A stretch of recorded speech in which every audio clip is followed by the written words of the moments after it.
Ever feel like you're not in control of your life anymore? Hang on just a second. Like I was saying, hang on. Anyway, I think, you ever feel like that's your life?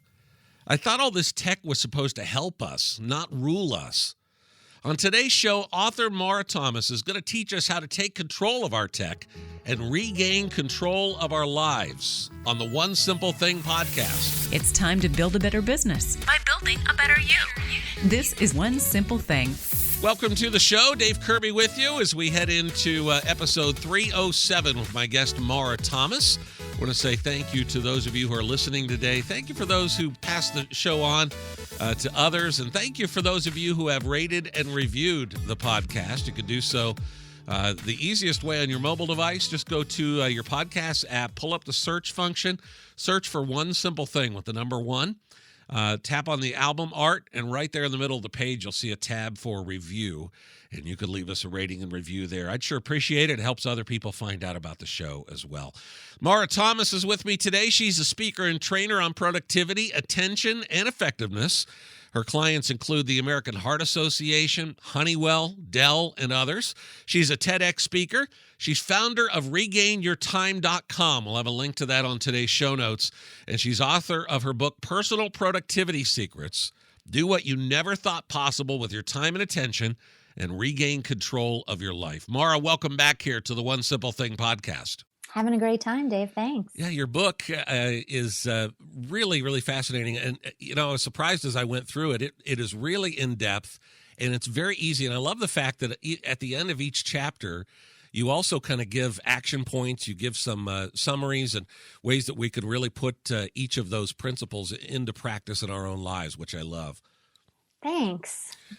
Yesterday on the last episode, we talked about kind of how we could build our focus muscle, but you talk in your book about how we kind of have self-induced ADD because of the technology that is surrounding us.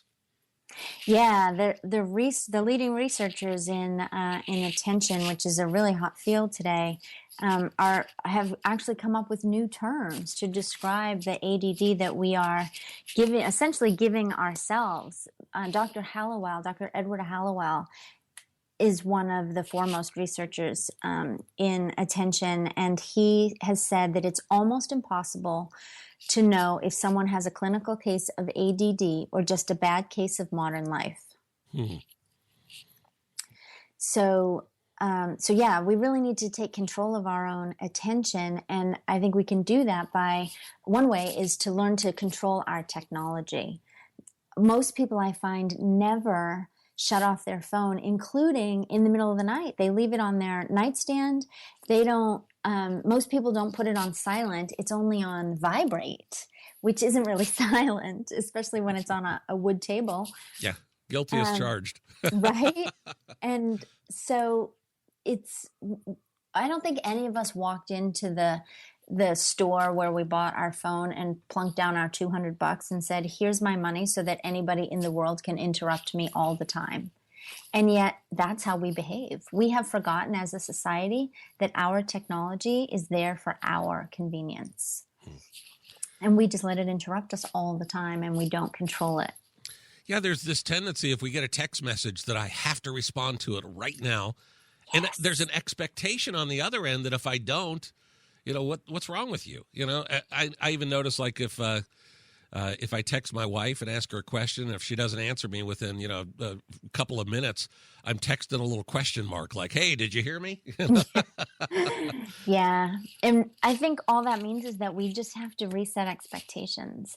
If people are used to hearing back from you immediately, as soon as they don't, you set an expectation, right? That you'll get back to them immediately. But eventually, I'm sure you also have those people who don't text you back right away, and your response is like, oh yeah, I'm sure I'll hear from him soon. People get used to it, but people will also do what works. So when people are interrupting you when people are interacting with you, you want to make sure that you are training them in the way that you want them to interact with you. So for example, real estate agents will ask me all the time, how do I get my clients to stop calling me at 9 o'clock at night? And my response is, stop answering the phone. Because if they keep calling and you keep answering, you've now taught them that that's acceptable and that it works, in fact. So same thing when people interrupt you. If you have a cubicle environment at work and people interrupt you, if you let them interrupt you, then they're going to continue to interrupt you. So people have come up with lots of ways to prevent that. I suggest to my clients even construction paper, red, yellow, green, stuck to the back of your office chair or on your cubicle wall will give people that indication of when it's okay to interrupt you and when it isn't. Or some people also wear headphones. Even if there's nothing playing in the headphones, I think people are less likely to interrupt you when you have headphones on. Yeah, that makes a lot of sense. So, we have these interruptions that come from the outside. People text me, people call me, and we're talking about that a little bit. But then there's the other side of the danger of technology, which is, and I think we kind of hit on this on the last episode, but there's, between my own ears, there's that constant feeling of need for stimulus, or the thing where it's like I can't even stop at a stoplight in my car without immediately wanting to check Facebook or whatever else. It's just this we've lost our ability just to sit still for 5 minutes and not have a notification. We absolutely have, which is why we need to create that environment where we need to control our technology so that we're not constantly interrupted. So learning how to use the Do Not Disturb feature. And in fact, for those people with an iPhone, you can program the Do Not Disturb feature for certain times during the day. Or, for example, I have mine set from 10 p.m. to 7 a.m. It doesn't mean that people can't call me, or that I don't even know that they called me, but instead of having that little message, instead of making noise or having the call come through, I just get that little indicator that a call did come through, or a text message, that little number on the screen. But there's no interruption, there's no noise, there's no sound. It's the Do Not Disturb. And that can, not only at night, certainly at night, especially if you use your phone. I mean, like anybody, I use my phone. I like to have white noise playing when I'm sleeping, and I use my phone as my alarm clock. Yeah. But I certainly don't want to be interrupted by notifications or text messages in the middle of the night. So Do Not Disturb comes in really handy at night, but also at different times during the day, when you know that, especially during, we all have these rhythms, right? We all have these peak times that we feel the most motivated. Maybe if you're a morning person and you feel like your best time of day when you can get so much done is, between 7 and 9 a.m., then maybe program your phone to be in Do Not Disturb mode during those times so that you can be really productive. And same thing with your computer on email. If you're on email on an Exchange server, those messages just keep on downloading. Yeah. And you can't stop them. The only way that you can stop them is to work in offline mode. So working in offline mode, I mean, you can't even clean out your email inbox if the messages just keep on coming, right? So you have to stop the flow. So the way that I suggest that people do that, especially on an Exchange server where you have a lot less control, is to work in offline mode, and then those messages can't get to you until you go back online. Here's a situation, and maybe you've dealt with this before. A lot of the work I do, I have to have access to the internet to go to Dropbox, to grab something, or, those sorts of things. So it's really hard for me to set my computer in some sort of I can't access the web mode. I know there are plugins for your browsers and different things that you can use like that. So what do you recommend in those situations? Because I have to be online, there's that temptation for me to, let me go check Facebook real fast or whatever. Yeah.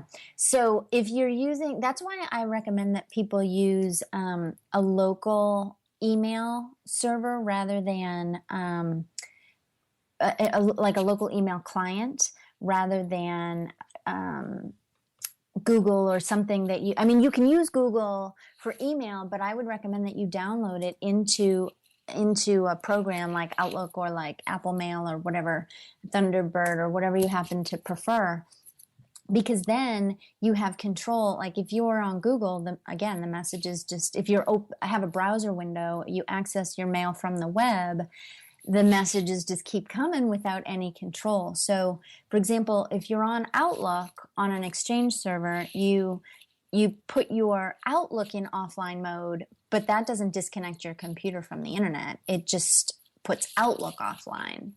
And you could do the same thing with Apple Mail. You could take Apple Mail offline so that you can work with whatever's in your email inbox that you're trying to get through and still have access to the internet. So if you have a client, you can take just email offline, but if you're working online with your email, then you're stuck. And I know there are plugins, like if you use Google Chrome or whatever, there are plugins too where you can blacklist certain websites. So if you have a hard time, not going and checking your Facebook every 5 minutes, you can blacklist Facebook for certain periods of time to kind of limit your access to those specific websites, right? Yeah, you can block access to different websites for some period of time. If you really